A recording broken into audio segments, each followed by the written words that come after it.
This is Gaza. After 2 years of war, homes, schools, whole communities have been reduced to rubble. In this special report, we take stock of the human cost of this war, how much aid is getting through, the scale of destruction to buildings and food production, and how hospitals are surviving. The war started on October 7, 2023, after Hamas attacked Israel, killing about 1,200 people and taking 251 hostages. 47 remain in captivity, with 20 believed to be still alive. In response, Israel launched a massive military campaign, saying its aim was to destroy Hamas and bring the hostages home. The human toll of the war has been enormous. Now, according to Gaza's health ministry, more than 60,000 people have been killed as of the start of September. Now, the ministry does not distinguish between fighters and civilians, but it says 30% were children and 16% were women. Israel says this death toll can't be trusted because the health ministry is run by Hamas, but their figures were seen as reliable by the UN in previous conflicts. Counting the number of dead in a war zone with bodies buried under the rubble is difficult. The Lancet, the respected medical journal, analysed the health ministry's figures and estimates that the real death toll is 40% higher. And it says most of the dead were women, children, and the elderly. Now, international attention is focusing on hunger and malnutrition in Gaza. UN-backed experts that monitor global hunger, the IPC, say famine has been confirmed in northern Gaza and is expanding. In a new report released in late August, it says 500,000 are facing starvation and death, and more than 100,000 children are threatened by malnutrition. Israel called the report false, unbiased.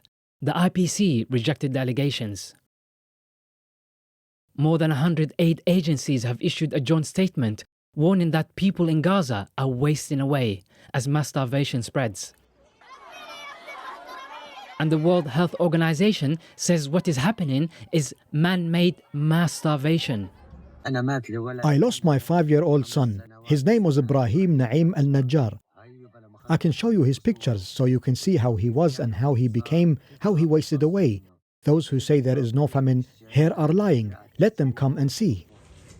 Aid agencies say this is happening because of the lack of food getting into Gaza.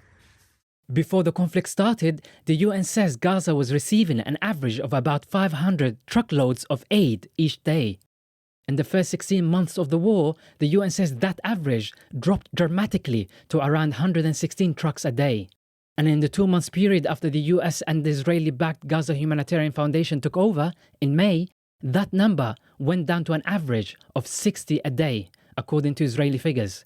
That's a massive drop of 88% compared to what was coming into Gaza before the war.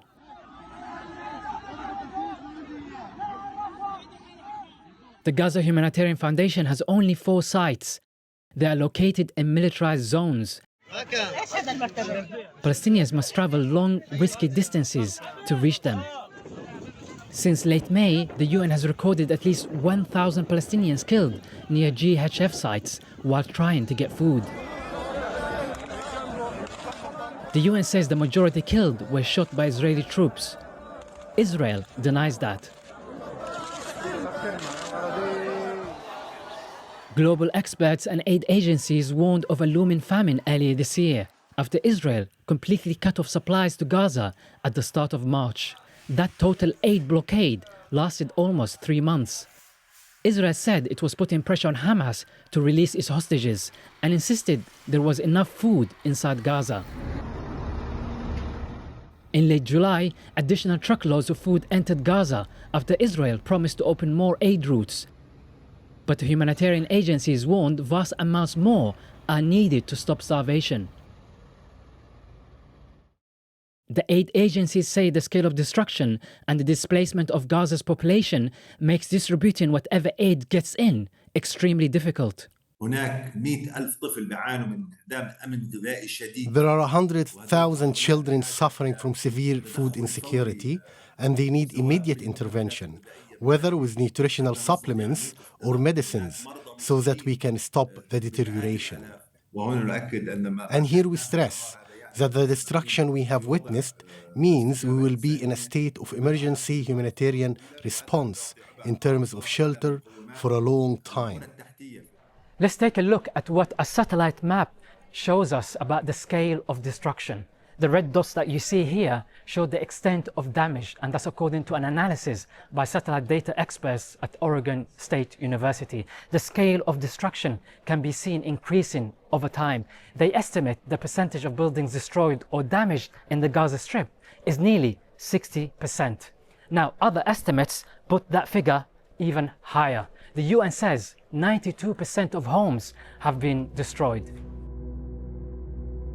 Aerial pictures of places in Gaza before and after the conflict began can also help us understand how bad the destruction has been.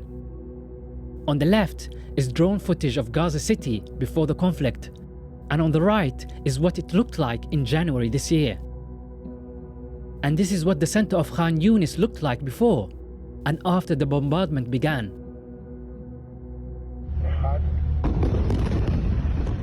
Israel has demolished thousands of buildings across Gaza since it withdrew from a ceasefire with Hamas in March. Entire towns and suburbs, once home to hundreds of thousands of people, have recently been leveled. Satellite images we've analyzed show that massive amounts of destruction has occurred in several areas under Israeli control. Israeli forces have carried out controlled demolitions on tower blocks, schools, and medical centers. An Israeli Defense Forces spokesperson said it operated in accordance with international law, that Hamas concealed military assets in civilian areas, and that the destruction of property is only performed when an imperative military necessity is demanded. Israel destroyed more buildings in northern Gaza earlier in September. This was ahead of its Gaza City ground offensive, claiming the city was a Hamas base. But some experts and military historians say the intensity of the destruction and the percentage of population thus died is worse than any conflict since World War II. The only meaningful comparison to the civilian punishment of Gaza today is World War II. And before Gaza, Germany, the bombing and invasion of Germany, ranked as the worst civilian punishment campaign by a Western democracy, killed about 3% of the population. Today, the bombing and invasion of Gaza has killed somewhere between 3 to 5% of the civilian population of Gaza. The bombing has left Gaza's healthcare system on the verge of collapse. According to the World Health Organization, only 18 of Gaza's 36 major hospitals are open, and they are described as only partially operational, and that's because they've suffered serious damage. This is Nasser Hospital. It came under Israeli fire on August the 25th. At least 20 people were killed, including 5 journalists. The attack drew international condemnation. Israel says it was targeting a camera operated by Hamas, but it didn't provide any evidence. Before the attack, hundreds of thousands of people depended on the hospital, the last major partially functioning hospital in southern Gaza. Doctors here said it had reached its breaking point. They say the hospital is completely overwhelmed with mass casualties and struggling to cope with shortages of fuel, beds, medication, staff, and food. The situation is very similar at Al-Aqsa Martyrs Hospital in central Gaza, which in July treated a large number of children injured in an Israeli strike while they were queuing for nutritional supplements. Doctors say shortages of essential medicine and equipment is now critical, with not enough painkillers or even bandages. We are focusing on life-saving operations whilst postponing the rest. Of course, delays in some cases lead to the conditions of the affected patients to get worse, and we may end up losing some of them. The war has also affected Gaza's food production, which has been nearly wiped out. Although Gaza was dependent on food aid before the war, a substantial amount of its food came from farming and agriculture inside Gaza. The Palestinian Bureau of Statistics says 44% of agricultural commodities people consumed before the war came from local production. Satellite pictures of farmland taken before the conflict and more recently show how badly agriculture has been hit. We showed them to 3 agricultural experts. All of them agreed the images show agricultural production in this key farmland area has been devastated, and that the land has probably sustained long-term damage. The UN says 86% of Gaza's farmland has been damaged, and less than 2% of it now is accessible to farmers. Agriculture has also been hurt by the enormous damage to water systems. UNICEF says that as of June, only 40% of Gaza's drinking water infrastructure remained functional. So many of the resources vital to communities and Gazan society lie in ruins. One other way of showing the destruction is a nighttime satellite view of the lights of Gaza before the conflict and after it began. 2 years of intense bombardment has severely darkened life for the people of Gaza.